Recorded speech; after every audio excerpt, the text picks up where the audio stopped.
Hello प्यारे बच्चों, जय हिंद, वंदे मातरम। आइए, कक्षा 12 के छात्रों के लिए लेकर के हम आज आए हैं आपदा प्रबंधन लेसन जो था अति लघुति प्रश्नों को। आइए स्टार्ट करते हैं हम लोग। फास्टली इस सेशन को ख़त्म कर देते हैं। ओके बच्चों, चलते हैं। Let us start. आपदाएं कितने प्रकार की होती हैं? तो देखते हैं। आपदाएं निम्न 2 प्रकार की होती हैं। प्राकृतिक आपदाएं, इसके अंतर्गत निम्नलिखित आपदाएं आती हैं, जैसे बाढ़ें, अतिवृष्टि, सूखा, अकाल, भूकंप, चक्रवात, आंधी और तूफान, भूस्खलन, बादल विस्फोट होना, जिसको बादल का फटना कहते हैं। त्वरित मतलब होता है बादल का गरजना, अर्थात वज्रपात वगैरह जो होता है वो उसको कह रहे हैं। सामुद्रिक तूफान मतलब होता है सुनामी। क्या होता है बच्चों? सुनामी। और पर्यावरणीय आपदाएं, इस तरह से हो गया। और अगला है मानव जनित आपदाएं, अर्थात ऐसी आपदाएं जो मानव द्वारा खुद ही उत्पन्न की जाती हैं। तो मानव जनित आपदाएं, इसके अंतर्गत ये सभी आपदाएं आती हैं, जैसे रासायनिक एवं औद्योगिक आपदाएं, जैविक आपदाएं, नाभिकीय आपदाएं, आग भू दुर्घटनाएं, आतंकवादी हमले एंड महामारी, जितने भी हैं ये सब मानव जनित आपदाएं हैं। महामारी के अंतर्गत देख ही रहे हैं, आजकल हम लोगों के पास कोरोना बीमारी बिल्कुल अपना मुंह खोलकर खड़ी हुई है। तो ये कहीं न कहीं से मानव जनित आपदाएं ही हैं। और प्यारे बच्चों, इसके बारे में बताया आप लोगों को। चाइना जो देश हमारा है, वह चीन के द्वारा यह कोरोना वायरस उसके लैब में तैयार किया गया है। ठीक ना? वुहान, ठीक ना, इंस्टीट्यूट ऑफ वायरोलॉजी जो उनका संस्था है, वहाँ से ही इस वायरस को तैयार किया गया है। एक धड़ा तो ये कहता है, दूसरा धड़ा ये कहता है कि यह चमगादड़ और सांप के सूप पीने से हुआ है। ठीक है बच्चों, तो आइए देखते हैं बाढ़ आने के मुख्य कारण कौन से हैं। बाढ़, ठीक ना, बाढ़ आने के मुख्य कारण कौन कौन से हो सकते हैं? तो आइए देखते हैं। बाढ़ आने के मुख्य कारण निम्न हैं। अत्यधिक वर्षा अथवा अत्यधिक बर्फ पिघलने के कारण नदियों में जल स्तर बढ़ जाता है, जिससे बाढ़ की स्थिति उत्पन्न हो जाती है। ज्वार, समुद्री तूफान, चक्रवात एवं सुनामी लहरों के कारण नदी तल पर अवसाद जमा होने के कारण भी, ज्वार की स्थिति उत्पन्न होने के कारण भी तटबंध टूट जाते हैं और बाढ़ की स्थिति उत्पन्न होती है। अधिक वर्षा से बांधों का टूट जाना भी बाढ़ को न्योता दे देता है। ठीक है। अगला है PRRP के पूर्ण शब्दों का उल्लेख करिए, अर्थात इसका फुल फॉर्म लिखना है।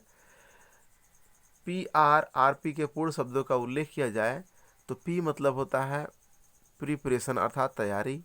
R मतलब होता है प्रत्युत्तर एवं राहत, इसको रिस्पॉन्ड एंड रिलीफ बोलते हैं। ठीक है। R मतलब होता है आपदा से उबरना तथा पुनर्वास, recovery and rehabilitation, rehabilitation. And the P का अर्थ है आपदा के खतरे को रोकना। इस तरह से आपदा प्रबंधन की योजना तैयार करना तथा आपदा के प्रभाव को कम करना ही इसका अर्थ हुआ। ठीक है। पर्यावरण संकट एवं आपदा क्या है? तो देखते हैं इसमें, वे आपदाएं अथवा दुर्घटनाएं जो मानव प्रक्रमों या मानवीय कारणों से उत्पन्न होती हैं, चरम घटनाएं कहलाती हैं। ऐसी घटनाएं अवसाद रूप में उत्पन्न होती तथा प्राकृतिक पर्यावरण के प्रक्रमों को उग्र कर देती है, जो मानव समाज के लिए आपदा बन जाते हैं। ठीक है बच्चों, आइए नेक्स्ट देखते हैं।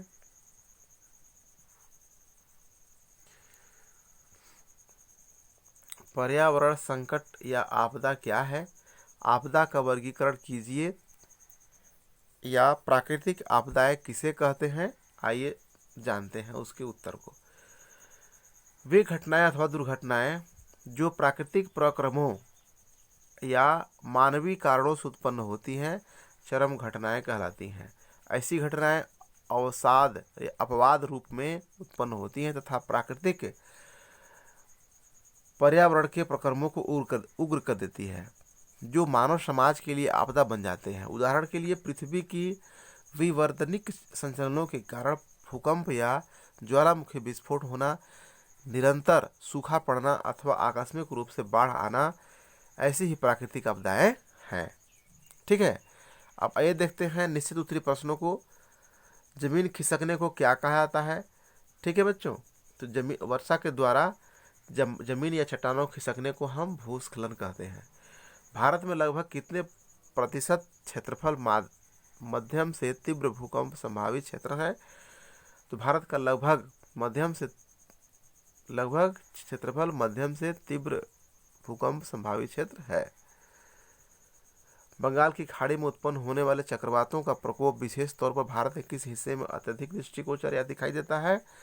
तो इसका आंसर है बंगाल की खाड़ी में उत्पन्न होने वाले चक्रवातों का प्रकोप विशेष तौर पर भारत के पूर्वी तटीय भाग में दृष्टिगोचर होता है। सुनामी की विनाशकारी लहरों की उत्पत्ति के कारण बताइए।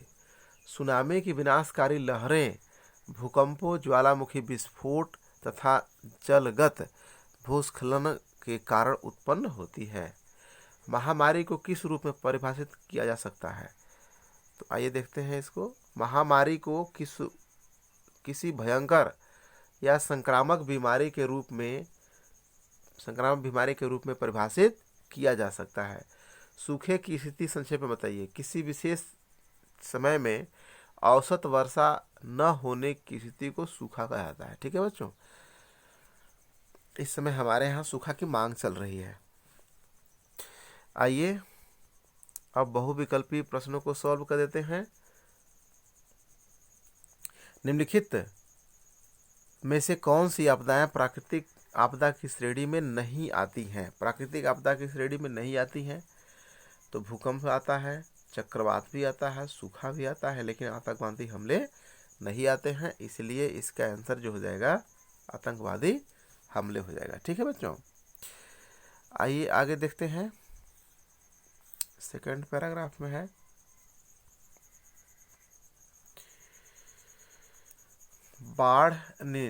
निम्नलिखित में से कौन सी आपदा मानव जनित आपदा है या मानवकृत आपदा है, मानव द्वारा उत्पन्न की जाती है? तो बाढ़ तो नहीं है, बाढ़ तो बिल्कुल नहीं है, भूस्खलन भी नहीं है, ठीक ना, आग भी नहीं है, सुनामी भी नहीं है। निम्नलिखित तो कौन है? आइए देखते हैं। निम्नलिखित में से कौन सी आपदा मानव जनित आपदा है? मानव के द्वारा उत्पन्न होने वाली आपदा कौन सी है? इसमें से आग है। ठीक है, आग को मानव स्वयं उत्पन्न करता है। बाढ़ तो प्रकृति द्वारा उत्पन्न होती है, भूस्खलन भी प्रकृति द्वारा होती है और सुनामी भी प्रकृति द्वारा होती है। सिर्फ आग ही है जो प्रकृति के द्वारा नहीं होती है, अर्थात यह मानव जनित है। आगे कहते हैं भारत में विनाशकारी सुनामी की घटना कब घटित हुई थी? तो भारत में विनाशकारी सुनामी की घटना 26 दिसंबर 2004 ईस्वी को हुई थी। 26 दिसंबर 2004 ईस्वी को हुई थी। ठीक है बच्चों, आगे है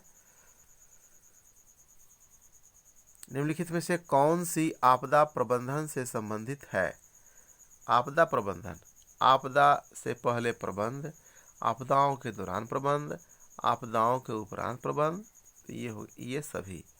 इसका आंसर जो होगा ये सभी हो जाएगा। प्राकृतिक आपदा सूखा पड़ने की दशा में उसके प्रबंधन का उत्तरदायित्व तो निम्न में से किस मंत्रालय पर होता है?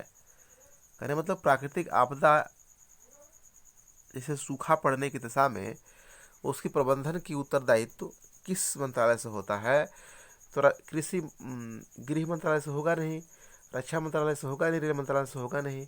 तो जाहिर है यह बात कृषि मंत्रालय के द्वारा किया जाएगा, क्योंकि यह कृषि से ही संबंधित है। कृषि मंत्रालय ही इसको सूखा ग्रस्त घोषित कर सकती है। ठीक है बच्चों, इस तरह से आज आप लोगों का यह कक्षा हुआ। ठीक है, तो प्यारे बच्चों आज की कक्षा जो है इतना में ही हम लोग समेटते हैं। ठीक है बच्चों, तो ओके, चलते हैं। बाय बाय, जय हिंद, वंदे मातरम।